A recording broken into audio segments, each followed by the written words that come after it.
50 लाख गमावल्यानंतर या माणसाने जे केलं ते ऐकून तुमच्याही पायाखालची जमीन सरकेल. नेमकं झालं काय तर गुजरातमध्ये राहणारा हा व्यक्ती ऑनलाईन शेअर मार्केटमध्ये तब्बल 50 लाख हरला.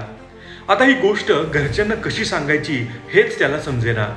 झालेल्या नुकसानाची भरपाई करण्यासाठी त्याने एक अतिशय धोकादायक प्लॅन आखला. त्याने एका हॉटेलमध्ये रूम बुक केली. त्यानंतर स्वतःलाच दोऱ्यांनी अशा पद्धतीनं बांधून घेतलं की पाहणाऱ्याला तो अपहरण झाल्यासारखा वाटेल. मग त्याने त्या अवस्थेत स्वतःचा एक व्हिडिओ रेकॉर्ड केला आणि एका अनोळखी नंबरवरून तो व्हिडिओ आपल्या पत्नीला पाठवला. त्या व्हिडिओ सोबत त्याने तब्बल 50 लाखांची खंडणीही मागितली. व्हिडिओ पाहताच कुटुंबियांच्या पायाखालची जमीन सरकली. क्षणाचाही विलंब न करता त्यांनी तात्काळ पोलिसांना माहिती दिली.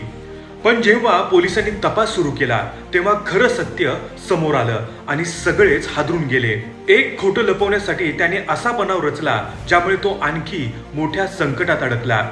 लक्षात ठेवा, चुकीच्या निर्णयामुळे झालेल्या नुकसानाची भरपाई कधीही खोटेपणा आणि गुन्हा करून होत नाही. म्हणून हा व्हिडिओ शक्य तितका शेअर करा.